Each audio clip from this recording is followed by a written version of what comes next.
நண்பர்களுக்கு வணக்கம். இந்த 2025 ஆண்டிற்கான புத்தாண்டு வாழ்த்துக்கள். அடுத்ததாக மிதன ராசியை பார்க்கலாம். மிதன ராசிக்கு 2025 எப்படி இருக்குங்கிறத நான் பார்த்து சொல்லிடுறேன். 2025 மிதன ராசி என்பவர்களுக்கு மிகவும் சிறப்பாகவே இருக்கும். ராசிநாதன் புதன் புத்திசாலி அப்படின்னு சொல்றதுக்கெல்லாம் நீங்கள் தான் ஒரு காரணம். ராசிநாதன் புதன் ஒரு 6 மாத காலத்திற்கு அப்படின்னு சொல்லலாம். அப்படின்னா 6 மாதம் கழிச்சு திரும்ப ராசிக்குள்ள வராது. ஏற்கனவே ராசி 2025 பிறக்கும் போதே பிறக்கிறதுக்கு முன்னாடியே ராசி புதன் ராசிநாதனுடைய பார்வையில் தான் குரு இருக்கார்.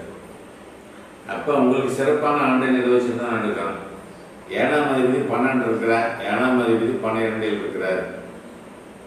அவர் திரும்ப ஒரு மே மாதத்துக்கு மேலே உங்களுக்கு ராசிக்குள்ள வரார். 9ஆம் அதிபதி 10 இருக்கிறார். பாக்கியங்களை கெடுத்துக்கிட்டு இருந்த அமைப்பு 10 வரும்போது தொழில் பாவம் உங்களுக்கு இதை விட சிறப்பாகவே இருக்கும். 9ஆம் இடத்துல இருந்து உங்களுக்கு எல்லாமே கெட்டு போச்சுன்னு நான் சொல்லுவேன்.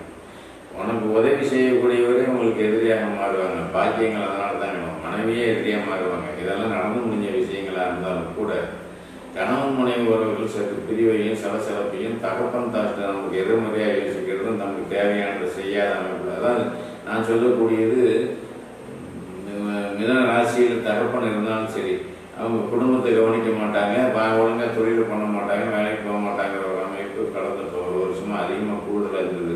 இருந்தாலுமே இப்போ இந்த சனி பயிற்சிக்கு அப்புறம் 2025 ஏப்ரலுக்கு அப்புறம் நீங்கள் ரொம்ப சிறப்பாக இருக்கக்கூடிய அமைப்பு. ஏன்னா 10 சனி வர்றாரு. 10 சனி ராகு இருக்கிறது நல்லதில் தான். 10 ராகு இருந்தால் இப்போ தொழில் கெட்டு போயிடுதான் எல்லாம் சொல்ல முடியாது. அந்த ராகு கீழே வந்துடுவார். சனி திரும்ப மேலே போயிடுவார். சனி மேலேன்னா மீனத்துக்கு போயிடுவார். ராகுக்கு மீனத்துலேருந்து கும்பத்துக்கு வந்துடுவார். சரி, மீனும் கும்பம் வந்து உங்களுக்கு இடப்பெயர்ச்சி ஆகுது அப்படிங்கிறது அந்த இடப்பெயர்ச்சி ஆகும்போது அங்கே என்ன நடக்குங்கிறத நம்ம பார்க்கலாம். ஆனால் அதுக்கு அந்தாண்ட வரக்கூடிய குரு மே மாதம் கழிச்சு உங்களுக்கு வரக்கூடிய குரு உங்கள் ராசியிலிருந்தே 9ஆம் இடத்தை பார்ப்பார். பாக்கியங்கள் அத்தனைக்கு நிறைவேறும். பாக்கியங்கள் அத்தனை நிறைவேறனா என்னென்ன நடக்கும்? 9ஆம் இடம் அப்படிங்கிறது உங்களுக்கு தேவையை பூர்த்தி செய்யக்கூடிய அமைப்பு. தர்மா கர்மான்னு சொல்லுவோம். அதை நாங்கள் தேவையை பூர்த்தி செய்யக்கூடிய அமைப்பு அங்கே கூடுதலாக அங்கே செஞ்சுருக்கோம். பண வரவு திருப்திகரமாக இருக்கும்.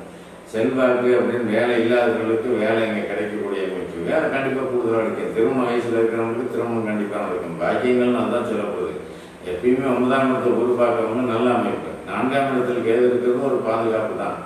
திரும்ப ராசிக்கு 6 மாதம் கழிச்சு வரக்கூடிய குரு 5ஆம் இடத்தை பார்ப்பார். அப்போ 6 மாதம் தான் முதல்லையே சனி பயிற்சி ஆனாலுமே இந்த ஏப்ரலுக்கு மேலே நல்லா இருக்கும். அதுக்கு அந்தாண்டு இந்த குரு பயிற்சி ஆனால் அதோட சிறப்பாக இருக்கும் அப்படிங்கிறதான் ஒன்று. அப்போ மனிதனுக்கு அடிப்படை தேவை என்ன? மனிதனுக்கு அடிப்படை தேவை நல்ல ஒரு வேலை, அதுக்கப்புறம் திருமணம், அதுக்கப்புறம் தொழில். தொழில், திருமணம், வேலை இது எல்லாமே எல்லாம் எதிர்பார்க்கக்கூடிய ஒன்று தான். அதுவே நடக்காமல் கிடைக்காம இருக்கிறவங்க எத்தனை பேர் இருக்கீங்க? எல்லாருக்குமே தொழில் அமைஞ்சிட போகிறதில்லை. வாழ்க்கையில் ஏதோ ஒரு தொழிலை பண்ணி பற்றாக்குறை வருமானத்தை அதை ஜீவனம் பண்ணிட்டு இருக்கீங்கிறது தான் உண்மை. எல்லாருமே என் லைஃபே இப்படி தான் சார் போயிட்டு இருக்குது. எனக்கு 28-30 ஆக போகுது. மாதம் ஒரு 50,000 ரூபா வருமானம் பண்ணலான்னு பண்ண முடியல. 10,000 சம்பளத்துக்கு 15,000 சம்பளத்துக்கு நான் போயிட்டுருக்கேன் அப்படிங்கிறவங்க வாழ்க்கையில் நிறைய பேர் இருக்கீங்க இல்லையா? இப்போ அவங்களுக்கெல்லாம் என்ன சொல்ல வரணும் அப்படின்னா, எப்பயுமே கிரகங்கள் தான் தம்மை ஆளுமை செய்கின்றன அப்படிங்கிறது தான் உண்மை. தசாபுத்தி நன்றாக இருப்பவர்களுக்கு உங்களுக்கு இந்த அமைப்பு 2025 சிறப்பாக இருக்கும்.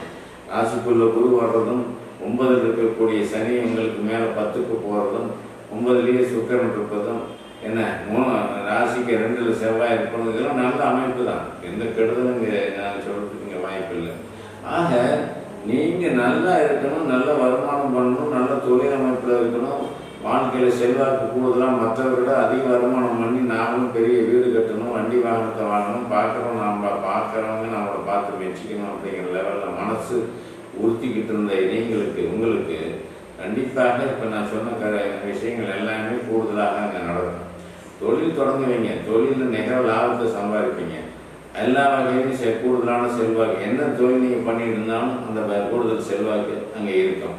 ஆக 12ஆம் இடத்துல குரு இருக்கிறதுனால இது வரைக்கும் வெளியில் வேலை செஞ்சுக்கிட்டு இருந்த அவங்களுக்கு தன்னுடைய சொந்த ஊர்லேயே அந்த வேலை வாய்ப்பை அமைச்சு ஒரு 2-3 வகையான தொழில் பிஸ்னஸ் நீங்கள் சொந்த இடத்துலேயே செய்யக்கூடிய அமைப்பில் கண்டிப்பாக வந்துடுவீங்க. அதில் ஏற்கனவே ஒரு தொழில் ரீதியான அமைப்பில் வேலை ரீதியான அமைப்பில் ஒரு நஷ்டம் ஏற்பட்டு அந்த நஷ்டத்தை நீ கொடுக்கணும்னு சொல்லி ஒரு கேஸு வழக்கம் நடந்துட்டு இருக்கக்கூடிய நண்பர்கள் எல்லாருக்குமே அந்த கேஸ்லேருந்து விடுதலை ஆகக்கூடிய அமைப்பு. நீ இந்த வேலையை செஞ்ச அதில் 5 லட்ச ரூபா நஷ்டம், நீ 5 லட்ச ரூபா பணத்தை கட்டிட்டு போவோம்மா. அதை உங்களுக்கு 2-3 வருஷமா பிரச்சனையே இருந்துகிட்டு இருக்கேன். அந்த பணத்தை நாம் கட்ட முடியலையே, என்ன பண்ணுறது, நாம் எதையும் நம்ம இடத்த வைக்கலாம்னு விற்க முடியல, பணமும் நம்ம கைக்கு சேரலாம். அப்படிங்கும்போது அது காம்ப்ரமைஸ் ஆகி அந்த பணமே வேண்டாம். இது எல்லாமே ஒரு ஒரு நல்ல விஷயமா உங்களுக்கு அந்த தடையை நீங்கி உங்களுக்கு அந்த நஷ்டத்தை விலக்கி நீங்கள் அந்த பணம் கட்ட வேண்டியதில்லை, நீங்கள் உங்கள் தொழிலை மட்டும் பாருங்கள், மட்டும் நான் பார்த்துக்கிறேன்னு சொல்லி ஒதுங்கி போகக்கூடிய ஒரு அமைப்பு. புதுசாக கான்ட்ராக்ட் செய்கிறவங்க, புதுசாக உங்களுக்கு எலக்ட்ரிக்கல் சம்மந்தப்பட்ட துறையில் வேலை செஞ்சுட்டு இருக்கிறவங்க, மருத்துவம் சார்ந்த துறையில் வேலை செஞ்சுட்டு இருக்கிறவங்க எல்லாருக்குமே செல்வாக்கு கூடுதலாக வரும். காவல்துறை, இராணுவம் போன்ற அமைப்பில் இருக்கிறவங்களுக்கும் செல்வாக்கு கூடுதலாக இருக்கும். தூர இடங்களில் இருப்பீங்க, அங்கே மதிப்பு மரியாதை கௌரவம் கொஞ்சம் அந்தஸ்தெல்லாம் கூடுதலாக இருக்கும். அதே சமயம் திருமண தடை எல்லாருக்குமே முக்கியமானது இல்லையா திருமணங்கிறது. திருமண தடையில் உள்ள நண்பர்களுக்கு உங்களுக்கு ராசிக்குள்ள குரு நுழையும் போது ஒரு 4-5 மாதம் கழிச்சு 2025 மே மாதத்துக்கு அப்புறம் ராசிக்குள்ள குரு நுழையும் போது 7ஆம் இடத்தை பார்க்க செய்வார். அப்போ 7ஆம் பாவம் நல்லா இருக்கும்போது திருமணம் போன்ற விஷயங்கள் கைகூட வரும். நண்பர்கள், பங்குதாரர்கள், ஷேர் மார்க்கெட்டு இது எல்லாமே உங்களுக்கு கூடுதலாக கை கொடுக்கும். அப்படிங்கிறது தான் ஒன்று. பங்குதாரர்கள் நான் சொல்லக்கூடியது, நீங்கள் பார்ட்னராக சேர்ந்து ஒரு தொழில் தொடங்கலாம், பண்ணலாம் அப்படின்னு நினச்சி ஆசைப்பட்டு இருக்கிறவங்களுக்கு கண்டிப்பாக பார்ட்னர்ஷிப்பில் ஒரு நல்ல ஸ்ட்ரென்த்து கிடைக்கும். உங்கள்கிட்டே பணம் இருந்தால் கூட முதலீடு நானே போட்டுக்கிறேன், நீங்கள் பார்த்துக்கங்க, இன்றைக்கி செய்யுங்க அப்படிங்கிற எண்ணத்தில் ஒரு நண்பரோ ஒரு பார்ட்னர்ஷிப்போ தன்னால் இணைவாங்க. அது மூலிமா உங்களுக்கு நிகர லாபம் கிடைக்கக்கூடிய ஒரு அமைப்பு இங்கே இருக்குது. ஆனால் 2ஆம் இடம் பாதிக்கப்பட்டிருக்குது. இன்னொருத்தரை வச்சு நீங்கள் பழக்கணும், இன்னொருத்தரை வச்சு நீங்கள் பணம் சம்பாதிக்கணும். இதை 4 மாதம் அப்படி போயிட்டுருக்கேன். குடும்ப பாவம் கெட்டு போச்சு அப்படின்னா குடும்பம் கெட்டு போகாதுங்க. குடும்பத்தில் நீங்கள் இல்லாமல் தனியாக போய் ஒரு இடத்துல நின்று தொழில் தொடங்கி தொழில் செய்வீங்கிற அர்த்தம். குடும்ப பாவகத்தில் செவ்வாய் உட்காந்துச்சு. 2ஆம் இடத்துல செவ்வாய் உட்காந்து நல்லதில்லை. 2ஆம் இடத்துல பாவகிரகம் எண்ணில் அமரும் போது உங்களுக்கு அந்த பாவகம் அடிபட்டு போயிடும். பாவகம் அடிபட்டு போகணுன்னா என்ன, 2ஆம் இடம்னா குடும்பத்தை விட்டு பிரியக்கூடிய அமைப்பு, நீங்கள் சொன்ன வார்த்தையை காப்பாற்ற முடியாத அமைப்பு. இதில் ஜென்மச்சனி 7 சனி காலகட்டங்களில் இருக்கிறவங்களுக்கு தான் கொஞ்சம் கூடுதலான அமைப்பு அங்கே வரும், உங்களுக்கு இல்லை. அதனால் மிதுன ராசி என்பவர்களுக்கு பெரும்பாலும் தொழில், வியாபாரம் போன்ற அமைப்பில் தான் அதிகமான இன்வெஸ்ட்மெண்ட்டை விரும்பி நீங்கள் மூலதனத்தை போட்டு நீங்கள் அதிகமாக சம்பாதிக்கணும்னு நினைப்பீங்க. அதனால் மிதுன ராசி என்பவர்கள் எல்லாருக்குமே கல்வி சார்ந்த விஷயமா இருந்தாலும் சரி, தொழில் சார்ந்த விஷயமா இருந்தாலும் சரி, பண வரவுக்கு உண்டான அமைப்புகள் கூடுதலாக வந்துக்கிட்டே இருக்கு. அப்படிங்கிறது தான் இங்கே உண்மையான விஷயங்கள்.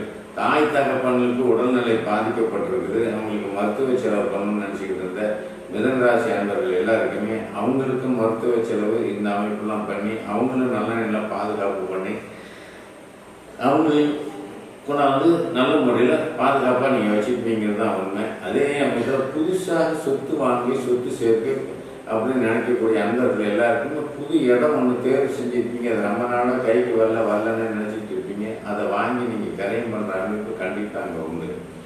இடத்த வாங்கிட்டேன் சார், நான் வீடே கட்டமில்லை, 2 வருஷமாக ஆகிப்போச்சு அப்படின்னு நினச்சிட்டு இருக்க நண்பர்களுக்கு கண்டிப்பாக இடத்த வாங்கினாலும் இதுக்கு மேலே லோன் கிடைக்கும். லோனை போட்டு நீங்கள் வீடை கட்டுற அமைப்பு கண்டிப்பாக வரும். ஏன்னா 4ஆம் தேதி வளர்த்துருக்கிற காரணத்தினால உங்களுக்கு அந்த அமைப்பு கூடுதலாக கிடைக்கும்.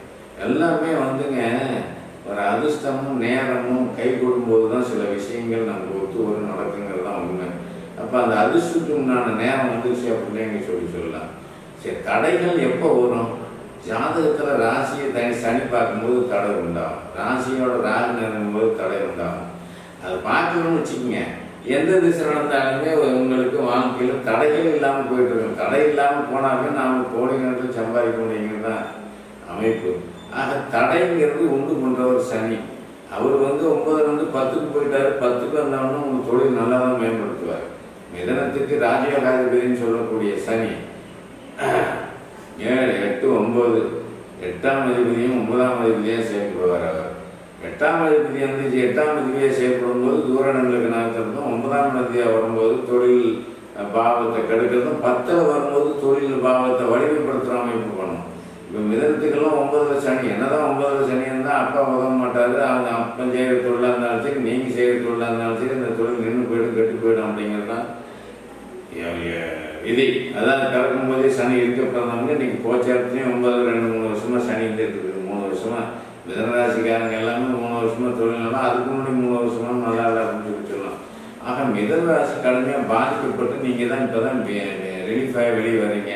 அதனால் மிதனராசி அன்பர்களுக்கு எல்லாமே இந்த 2025 வளர்ச்சிக்கு உண்டான மாதமாக அந்த வருடமாக இருக்கும் அப்படிங்கிறதுனால மிகவும் சிறப்பாக இருக்கக்கூடிய ஒரு ஆண்டு 2025ஆம் ஆண்டு. நன்றி, வணக்கம்.